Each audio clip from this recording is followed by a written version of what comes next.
السلام عليكم ورحمة الله وبركاته إن شاء الله ዛሬም ድንቅና አስተማሪ በሆነ ታሪክ ተመልሰናል። ይህንን አስተማሪ ታሪክ እስከ መጨረሻው ድረስ ይከታተሉ። ለዚህ ቻናል አዲስ ከሆናችሁ ሰብስክራይብ ማድረጋችሁን እንዳትረሱ። በድሮ ጊዜ በትንሽዬ መንደር ውስጥ አንድ ሐሰን የተባለ ግለሰብ ይኖር ነበር። ሐሰን ጥሩ ጸባይ ያለው አሳዎችን በማጥመድ የሚተዳደር ግለሰብ ነበር።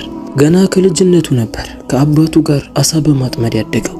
ካደገም በኋላ የራሱን ህይወትን መስርቶ አሳን ከማጥመድ ውጪ ሌላን ስራ አይሰራም ነበር።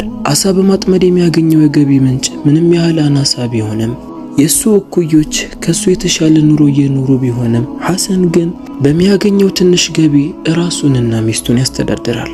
የሚስቱ ስም ሐውለት ይባላል። ሐውለት በመጀመሪያ ወቅት ባሏን ታሳብረዋለች። በስራው ላይ ጸንቶ እንዲሰራ ወደፊት አላህ የተሻለ ነገር እስከሚሰጠው ድረስ ተስፋ እንዳይቆርጥ ጠንክሮ እንዲሰራ ከጎኑ ሆና ታበረታታው ነበር። በዚህም ምንም ያህል ደሃ ቢሆንም ከጎኑ የምትደግፈው ሚስቱ ስላለች ሐሰን በጣም ደስተኛ ነበር። በሌሊት አሳን ለማጥመድ ከቤት ይወጣል። አብዛኛው ሰዓቱንም ወንዝ ላይ አሳልፎ አሳዎችን ካጠመደ በኋላ ወደ ቤት ይመለሳል። ነገር ግን በድህነት ውስጥ የነበረው ደስታ ዘላቂ አልነበረም። ከጊዜ ወደ ጊዜ ሐሰን በየቀኑ የሚያጠምዳቸው አሳዎች አናሳ እየሆኑ መጡ። አይደለም ወደ ገበያ ወጥቶ ሊሸጣቸው ለራሳቸው እንኳን እንደመብል የሚጠቀሙት አናሳ እየሆነ መጣ። ኢንሻአላህ ከቀን ወደ ቀን ይቀየራል፣ እንዲሆኑም አይቀርም እያለ ለራሱ ተስፋ እየሰጠ ቢቀጥልም ሐሰን ሚስቱ ሐውለት ግን ይህንን ነገር መቋቋም አቃታት። ቀኑን ሙሉ ባህር ላይ ውሎ ጥቂት አሳዎችን ይዞ ሲመለስ እየተበሳጨች መጣች። ለምንድነው ባዶ እጅህ የመጣኸው? እንዴት ቀኑን ሙሉ ባህር ላይ ውለህ ጥቂት አሳዎችን ብቻ ይዘህ ትመጣለህ? ምንድነው ይሄ እያለች ትጮህበት ጀመር። ሐሰን የሚስቱ ባህሪ መቀየር ቢያስገርመው አብሽሪ ያልፋል እኮ እያለ ያጽናናት ነበር። ሐሰን ኢንሻአላህ ነገ በደንብ አጠምዳለሁ፣ ከሌላው ጊዜ በጊዜ ወጥቼ አርፍጄ እመለሳለሁ፣ አሳን በደንብ ማጥመድ አለብኝ በማለት በጊዜ መውጣት አርፍዶ መመለስ ጀመረ። ነገር ግን የአላህ ነገር ሆኖ ልፋቱ ከንቱ እየሆነ መጣ። የሚያገኘው አሳ ከቀን ወደ ቀን ከመቀነስ አልወገዳለ። ቀኑን ሙሉ ደክሞ ለፍቶ ወደ ቤት ሲመለስ ሚስቱ በጩኸትና በቁጣ ትቀበለዋለች። ሐሰን ሚስቱ ሁሉ ጊዜ እንድትረጋጋ ሰብር እንድታደርግ ይሞክር ነበር። ነገር ግን አንድ ቀን ያላሰበው ነገር ገጠመው። እንደሌላው ጊዜ ሐሰን በጊዜ ወጥቶ ባህር ላይ ተስፋ ሳይቆርጥ ብዙ ሰዓት ካሳለፈ በኋላ ወደ ቤት በሚመለስበት ሰዓት ሚስት ሰላምታ አላቀረበችለትም። ወደ ተቀመጠበት ክፍል ቀጥታ በመግባት እንዲህ አለችው፣ ካንተ ጋር እየኖርኩት ያለሁት ህይወት ሰልችቶኛል። በዚህ ሁኔታ እስከመቼ ድረስ ነው የምንቀጥለው? እስቲ ጓደኞችህንና እኩዮችህን ተመልከታቸው። ካንተ የተሻለን ስራ እኮ ብዙ ሳይለፉ እየሰሩ ነው ያሉት። አንተ ከባህር መላቀቅ አትፈልግም፣ ስለዚህ እንድትፈታኝ እፈልጋለሁ ትለዋለች። ሐሰንም በጣም ደነገጠ። ከሚስቱ ይህንን አንድ ቀን እሰማዋለሁ ብሎ አስቦ አያውቅም ነበር። ከቀን ወደ ቀን ለውጥ አመጣለሁ በማለት እየለፋ ያለው ሐሰን ማታ ሚስቱን ሲያባብላት ኢንሻአላህ አንድ ቀን ትታገሳለች፣ ተረድታኝ ሁሉንም ነገር አብረን እንወጣዋለን ብሎ ያሰበው ሐሰን ሚስቱ ፍታኝ ብላ ወደ ቤቷ ተመለሰች። ሐሰን በጣም አዘነ። ሐሰን ሌሊቱንም ባህሩ ዳር ቁጭ ብሎ አሳለፈ። መተኛት አቃተው። ምን ማድረግ እንዳለበትም ግራ ገባው። የመንደሩ ሰዎች እንደሆኑ አንዳቸውም ዞር ብሎ አይመለከቱትም። ከዛ በላይ ያስጨነቀው ደግሞ የሚወዳት ሚስቱ የሌላ ሰው ሆና ሊያያት በፍጹም አይፈልግም። በስተመጨረሻም ሐሰን አንድ ውሳኔ ላይ ደረሰ። እዚህ ቁጭ ብሎ ከሚተክዝ በባህር ተሳፍሮ ወደ ሌላ መንደር ለመሄድ ወሰነ። ጠዋት ላይም የተወሰኑ ልብሶችን፣ የሚበላ ምግብና ውሃን ካዘጋጀ በኋላ መርከቡን አስተካክሎ ለመሳፈር ወሰነ። በሚሄድበት ወቅት መንደሩ ላይ ላለ ለአንድ ሰው አልተናገረም ነበር። አንዱንም ሰው አልተሰናበተም ነበር። በሌሊት ማንም ሳያየው ጉዞውን ጀመረ። አላህ የተሻለ ነገር እንዲገጥመው ዱዓ ያደረገ ነበር ሲሄድ የነበረው። እንደዚህ ለፍቶ ተጎድቶ አላህ መቼም እንደማይተወው እርግጠኛ ስለሆነ እንጂ ወዴት እንደመሄድ አያውቅም። በባህር እየተጓዘ ከያዘው ስንቅ እየተመገበ 2 ቀን ሙሉ ሐሰን መሬትን ሳያይ በባህር ላይ ተጓዘ። 2 ቀን ሲጓዝ ሐሰን በሰላም ሲጓዝ ስለነበረ መጥፎ ነገር ምንም አልገጠመውም ነበር። በዚህም አላህን እያመሰገነ ደስተኛ ነበር። ነገር ግን በሶስተኛው ቀን ምሽት ላይ ሐሰን ሰማይ ላይ ኃይለኛ ነጎድጓድን አስተዋለ። በጣም ደነገጠ። ኃይለኛ ዝናብ እየመጣ ነበር። ንፋሱም በኃይለኛው እየነፈሰ ባህሩን ያንቀጠቀጠው ጀመር። ሐሰን የተሳፈረባትም ትንሽዬ መርከብ ወዲህ ወዲያ ማለት ጀመረች። ሐሰን በጣም ደነገጠ። ብዙም ሳይቆይ የፈራው ዝናብ በኃይለኛው መዝነብ ጀመረ። ንፋስ የቀላቀለና ነጎድጓድ የነበረው ስለነበር መርከቧን በኃይል ያወዛውዛት ጀመር። ሐሰን በጣም ደንግጦ መጮህ ጀመረ። ያለው የባህር መሃል ላይ ነው፣ ማን ይደርስለታል? ወደ አላህ ዞሮ መጮህ ጀመረ። የባህሩ ማዕበል ፊት ለፊቱ እንደ ጋራ ቆሞ ተመለከተ።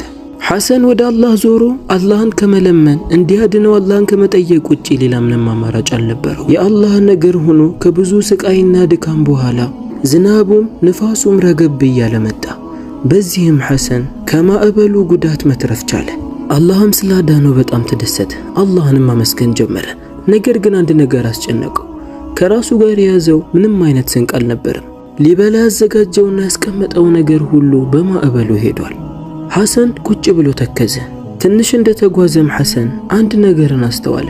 ቆም ብሎ ሲመለከትም ያየውን ነገር ማመን አቃተው። በጣም ተደሰተ። ፊት ለፊቱ አንድ ትንሽዬ ደሴትን ተመለከተ። በስተመጨረሻም ከብዙ ልፋት በኋላ ከብዙ ቀናት ጉዞ በኋላ ሐሰን ለመጀመሪያ ጊዜ መሬትን ተመለከተ። እንደምንም ሐሰን ወደ ደሴቱ ጋርም ደረሰ። ለመጀመሪያ ጊዜም እግሩ ከመሬት ጋር ተገናኘ። በጉልበቶቹ መሬት ላይ ተደፍቶ አላህን ማመስገን ጀመረ።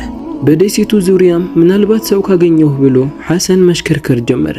ነገር ግን ምንም አይነት ሰው አልነበረም። ደሴቱ ትንሽ ስለነበር ዙሪያውን ነበር ሲዞረው የነበረው። በድንገትም ከፍ ያለ ቦታ ላይ ሆኖ ሲመለከት ደሴቱ በጣም ትንሽ እንደሆነና በዛ ደሴት ላይ ከሱ ውጪ ሌላ ምንም አይነት ሰው እንደሌለ ያስተውላል። ሌላ እሱ ካለበት ከፍ ያለና የተሻለን ደሴት ተመልክቶ ነበር።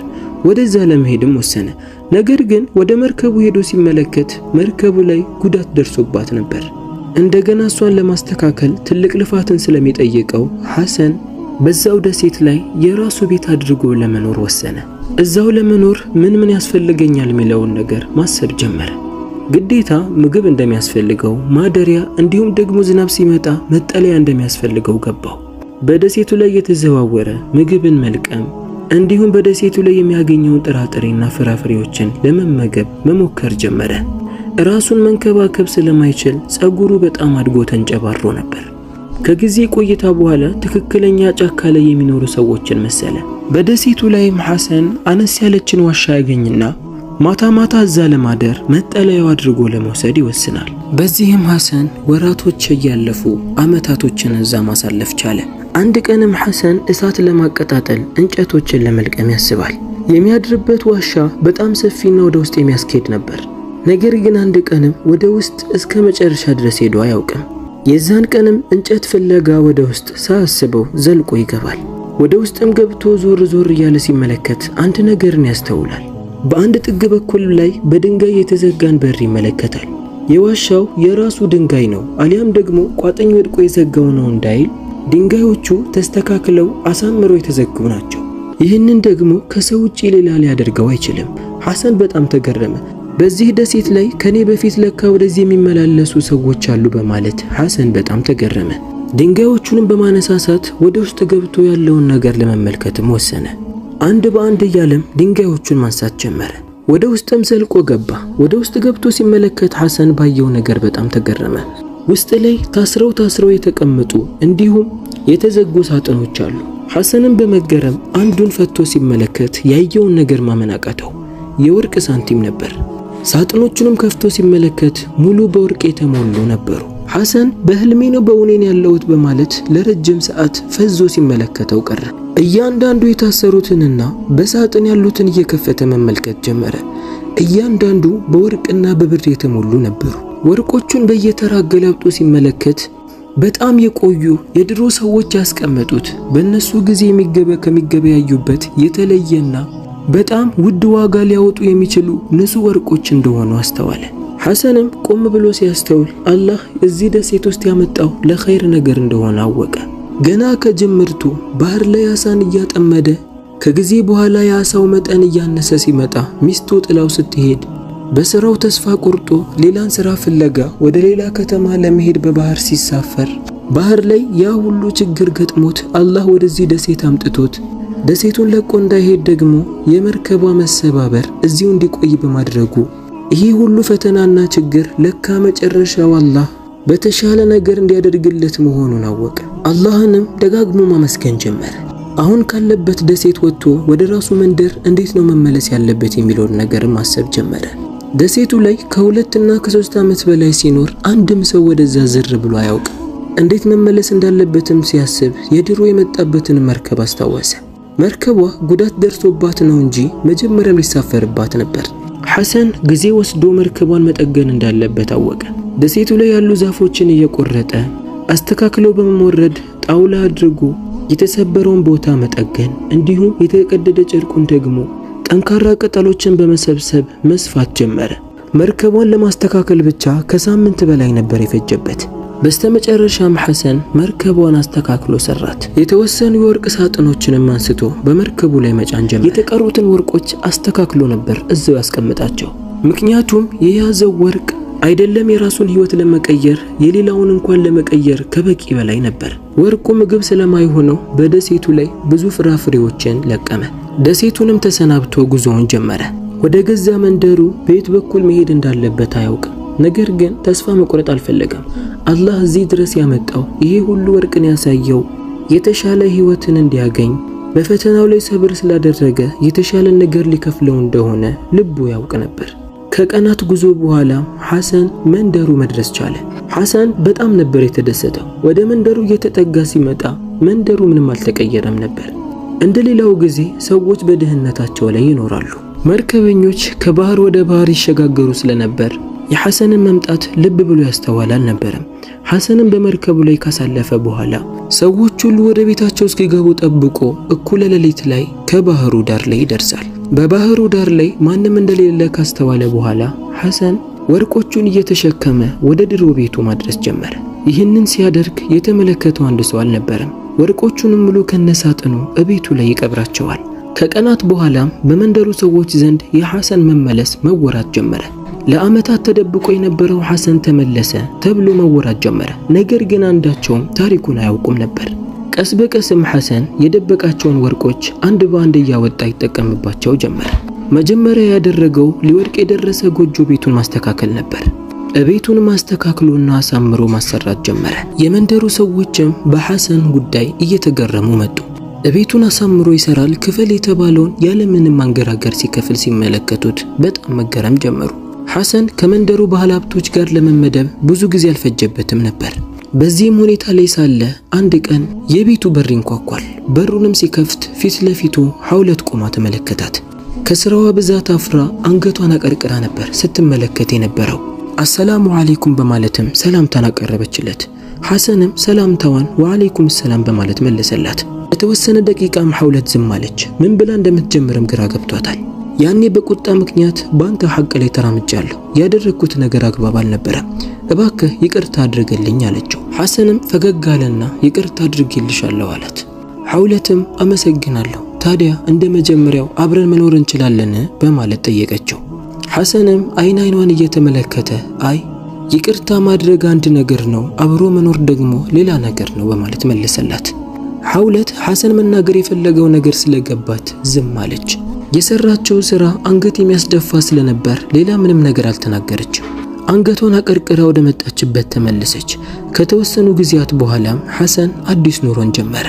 በመንደሩ ላይ ጥሩ ባህሪ ያላት መልከ መልካም ውብ የሆነችን ሴት አግብቶ መኖር ጀመረ። ከባህሩ አቅራቢያም ትልቅ ቤትንም ሰርቶ እዛ መኖር ጀመረ። አሁንም ቢሆን ግን ያቺን ትንሽዬ መርከብ አልተዋትም። አንዳንድ ጊዜ ጠዋት እየተነሳ በመርከቡ ላይ ይጓዛል። ይሄ ባህር አንድ ቀንም አላዋረደኝም፣ አላህና እኔ ብቻ ነን በዚህ ባህር ላይ ያጋጠመኝን ነገር የማውቀው። በዚህም ሐሰን የተሻለ ኑሮ መኖር ጀመረ። ሱብሃንአላህ፣ አላህ የሰጠንን ነገር መጠበቅ፣ በሰጠን ነገር ተብቃቅቶ መኖር፣ ፈተና ሲደርስብን ደግሞ ትዕግስትን ማድረግ መጨረሻው ያማረ ይሆናል። አላህ መጨረሻችንን ያሳምርልን። ቪዲዮ ከተመቻችሁ ሰብስክራይብ፣ ላይክ፣ ሼር ማድረጋችሁን እንዳትረሱ። በሌላ ታሪክ እስከምንገናኝ ድረስ ወሰላሙ አለይኩም ወራህመቱላህ።